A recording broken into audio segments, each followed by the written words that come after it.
Bom dia, amados irmãos, que a graça e a paz de nosso Senhor Jesus Cristo esteja sobre a vida de todos nós nesta manhã. Manhã muito abençoada, manhã do quinto e último domingo de janeiro de 2021. Chegamos ao final do mês de 2021, acontecendo na nossa visão e esperança alguns passos para decisões do nosso futuro em relação a essa pandemia. Deus dando sabedoria e inteligência ao homem para que possa criar uma vacina, uma forma desse vírus estar se extinguindo. Estamos nos preparando para mais uma escola bíblica dominical. Hoje o reverendo Carlos Alberto estará ministrando esta aula muito boa e especial. E nós temos a responsabilidade nesta manhã da abertura. Quero convidá-los a ler a palavra do Senhor no livro de Deuteronômio, no capítulo 18, dos versos de 15 a 20. Diz assim a palavra do Senhor: O Senhor teu Deus te suscitará um profeta do meio de ti, de teus irmãos, semelhante a mim. A ele ouvirás, segundo tudo que pediste ao Senhor teu Deus, em Horebe. Quando reunido o povo, não ouvirei mais a voz do Senhor, meu Deus, nem mais vereis este grande fogo para quem não morra. Então o Senhor me disse: falarão bem aquilo que disseram. Suscitar-lhe-eis um profeta do meio dos seus irmãos, semelhante a ti, e em cuja boca porei as minhas palavras, e ele lhes falará tudo o que eu lhe ordenar. De todo aquele que não ouvir as minhas palavras, que ele falar em meu nome, disso lhe pedirei contas. Porém, o profeta que presumir de falar alguma palavra em meu nome, que eu lhe não mandei falar, ou que falar em nome de outros deuses, esse profeta será morto. Vamos fechar os nossos olhos e orarmos ao Senhor. Santíssimo, bondoso e eterno Deus, obrigado por esta manhã de vida, de fôlego de vida, mais um domingo de esperança, mas contudo mais um domingo o qual nós nos preparamos para estudar e aprender da Tua Palavra. Que o Senhor unja os meus lábios e os lábios do reverendo Carlos, para que possamos, nessa introdução à nossa escola bíblica dominical, e o reverendo Carlos, no ministrar da aula, atinja os seus propósitos em nossas vidas, ó Pai, e que possamos, através do seu Santo Espírito, estar com os nossos ouvidos e corações abertos a aprender e praticar a Tua Palavra, Pai. Vem estar nos sustentando no amor e no nome do nosso Senhor e Redentor Jesus Cristo. Amém. Amados irmãos, a nossa escola bíblica dominical de hoje, a aula do reverendo Carlos, vai falar um pouco a respeito das divisões, essas maneiras que nós temos de dividir a igreja. Quando eu falo de dividir, é no sentido que a gente tem uma amplitude de denominações, de igrejas, não falo nem pelo mundo, somente no nosso meio presbiteriano. Nós temos 4, como a gente já estudamos anteriormente, nós temos 4 divisões somente em terra brasileira, mas nós queremos falar nessa abertura, lendo o livro de Deuteronômios, como já fizemos, a respeito da que Deus garante-nos não se conforma, melhor dizendo, com os projetos de egoísmo e de morte que desfeiam o mundo e que escraviza os homens, e afirma que ele encontra formas de vir ao encontro de seus filhos para lhes propor um projeto de liberdade e de vida plena. O nosso Deus Ele garante-nos a estarmos vivendo um projeto de Deus que não é egoísta, não de morte.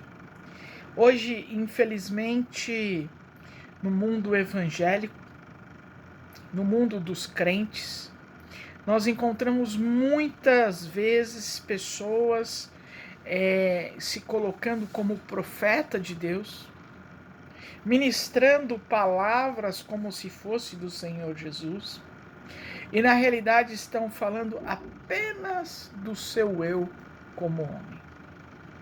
Muitas vezes nós, como crentes, não temos dobrado os nossos joelhos para buscarmos o nosso Deus, a orarmos a Deus e pedir a sua bênção sobre as nossas vidas. Muitas vezes nós temos chamado, procurado irmãos, irmãs, profetisas, para orar e nos dar uma definição do que rumo que nós vamos tomar. Ao lermos Deuteronômio no capítulo 18, de 15, dos versículos 15º ao 20º, melhor dizendo, que fala a partir da figura de Moisés, traz-nos uma reflexão sobre a experiência profética. O profeta é alguém que Deus escolhe, que Deus chama, que Deus envia para ser a sua palavra viva no meio dos homens. Através dos profetas, Deus vem ao encontro dos homens e apresenta-lhes de forma bem perspectível as suas propostas. Profetas no Antigo Testamento ou profetas dos tempos atuais são aqueles que proclamam a palavra de Deus, que proclamam o Evangelho de Deus. Profeta nunca, nem no Antigo Testamento, no Novo Testamento ou na atualidade, é aquele que adivinha o futuro. O profeta que denuncia sempre é aquele que olha o passado e reflete, olha, se nós não tomarmos determinadas atitudes, nós vamos cairmos nos mesmos erros do passado. E é importante essa aula de hoje prestarmos atenção sobre divisões, que entra nessa perspectiva, entra nesse assunto, da questão não apenas do profeta, mas de ênfases que dividem as igrejas. E muitas vezes as divisões são em nome de Deus, em nome do seu Santo Espírito. Que tenhamos uma excelente e abençoada aula. Amém. Bom dia, meus irmãos. Nós vamos começar a nossa escola dominical e eu os convido a que leiamos em João, capítulo 17, a partir do versículo 20 e 21. João 17, versículos 20 e 21. Não rogo somente por estes, mas também por aqueles que vierem a crer em mim por intermédio da sua palavra, a fim de que todos sejam um, e como és tu, ó Pai, em mim, e eu em ti, também sejam eles em nós, para que o mundo creia que tu me enviaste. Meus irmãos, ao longo da história da igreja, né, que começa tão linda, no dia do Pentecoste, com a descida do Espírito Santo, né, e Pedro, aquele homem de moral não, mas de conduta questionável, afinal de contas, Pedro foi aquele que negou Jesus, era um homem colérico, era um homem difícil, né, de um comportamento tão questionável. Justamente aquele Pedro Jesus escolheu, ou o Espírito Santo escolheu, para que pregasse no dia do Pentecoste, né, e todas aquelas vidas se rendessem ao Senhor naquela oportunidade e naquela ocasião. Mas nós vemos que a igreja começa ali, naquele momento tão precioso, começa com fatos tão bonitos, uma igreja que partilhava tudo, onde tudo era de todos, né? Tudo era... não havia necessitados no meio da igreja, Mas há um momento em que a coisa começa a deixar de ser tão bonita. É um momento em que algumas questões doutrinárias começam a ser discutidas. Então a igreja se reúne em concílio em Jerusalém, uma reunião do presbitério em Jerusalém, em que estão presentes todos os apóstolos, entre eles Paulo, Silas também. E ali eles vão discutir a questão dos destinatários da mensagem da salvação.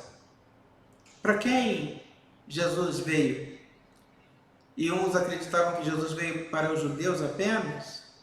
Outros, como Paulo, por exemplo, liderados por Paulo, acreditavam que Jesus veio para todos os gentios também, não apenas para os judeus. E ali eles não conseguiram chegar a um consenso com relação a esta matéria. E ali acontece a primeira divisão da igreja, né? A primeira divisão da igreja acontece ali naquele momento preciso, quando eles, por não conseguirem concordar, chegarem a um acordo, né? Eles discutem ali, então eles decidem, olha, vão vocês e preguem aos gentios, nós pregamos só aos judeus, e ali acontece então a primeira divisão da igreja, né? Ah, basta ser batizado? Não, tem que ser circuncidado também, porque Jesus veio para os judeus. E Paulo diz, não, ele veio para os gentios. E não conseguiram chegar a um acordo e acontece a primeira divisão. Seguem Paulo e Silas para um lado, João, Pedro e os outros para outro lado, e saem assim, ainda assim, pregando o Evangelho, anunciando a boa notícia da salvação.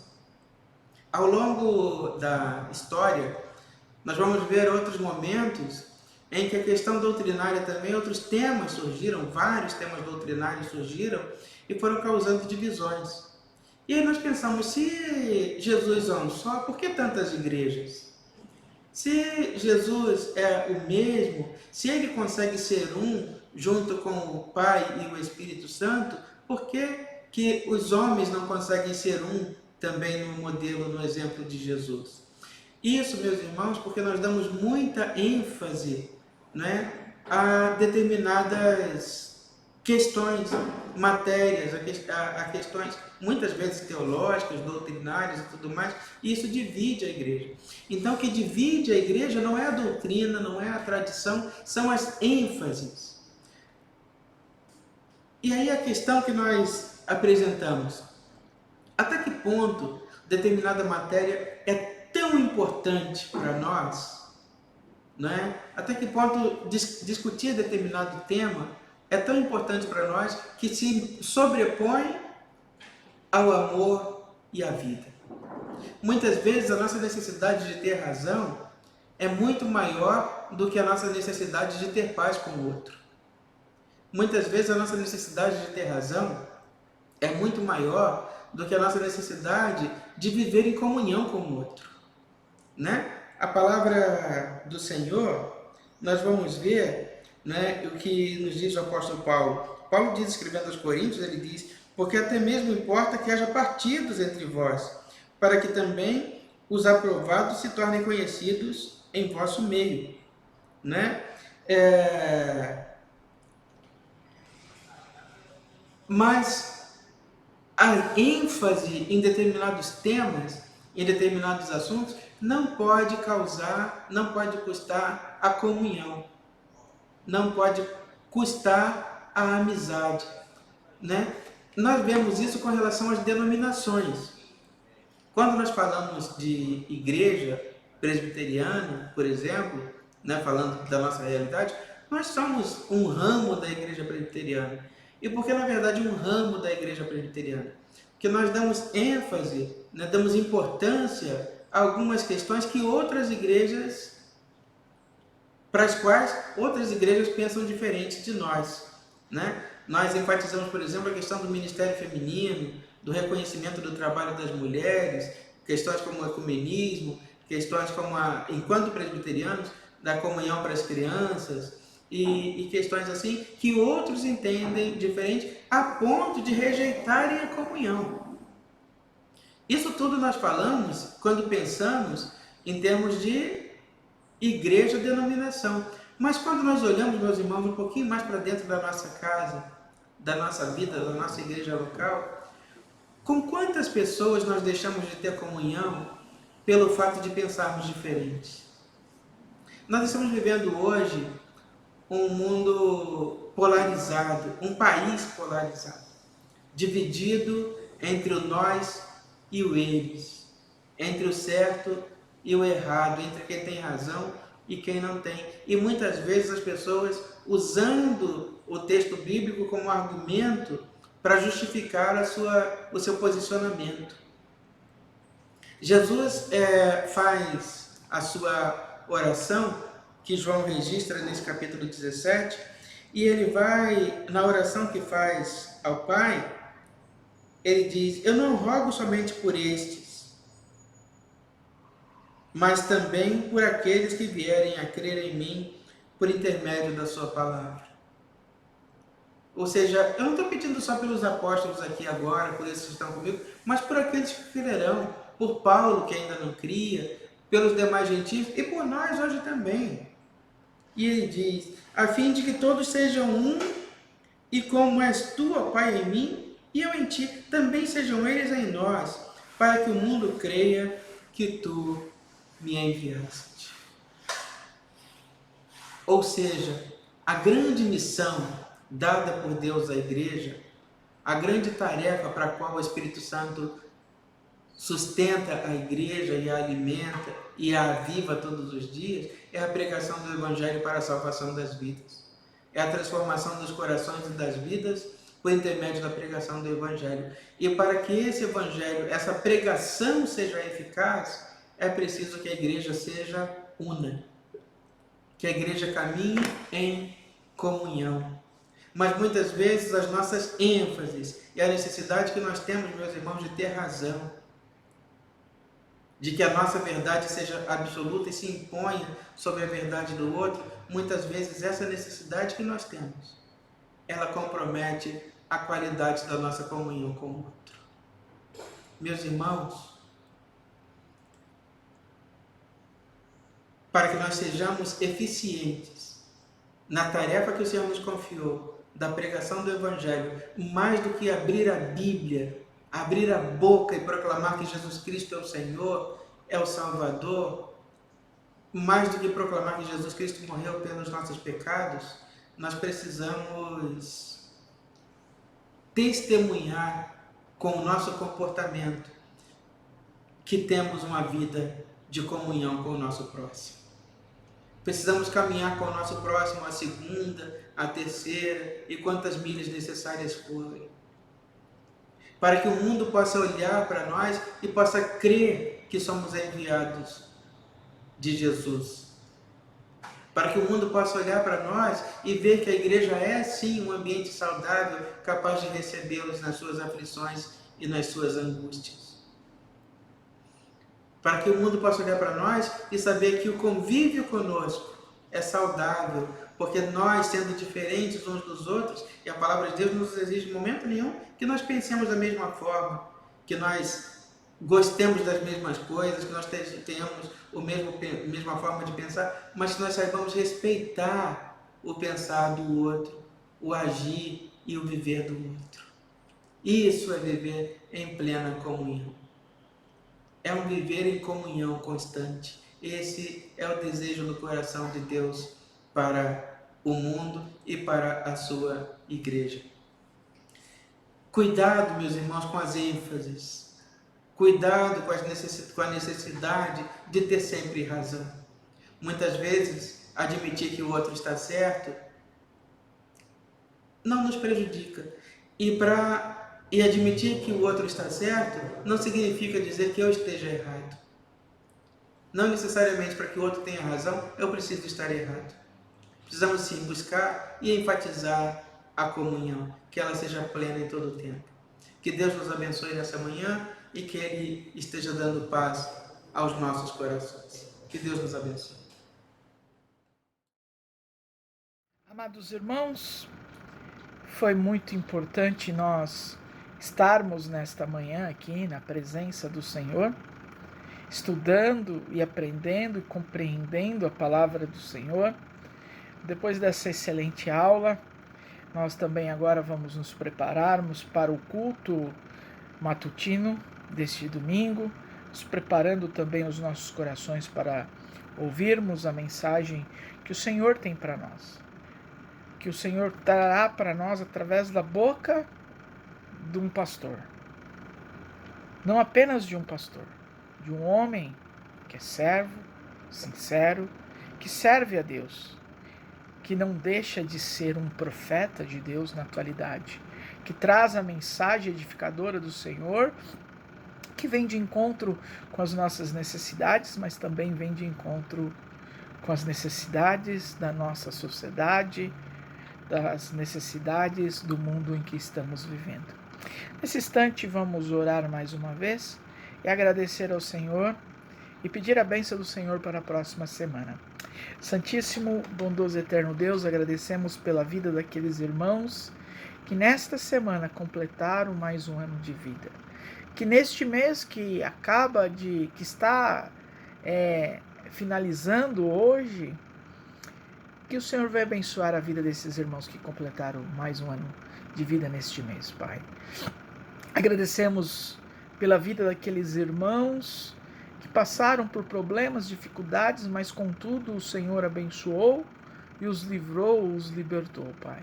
Como daqueles também que estão passando por problemas, por lutas, dificuldades e crendo na Tua palavra, que foi proferida já no passado, e que o Senhor possa abençoar a vida desses irmãos que ainda estão com problemas e dificuldades, ó Pai.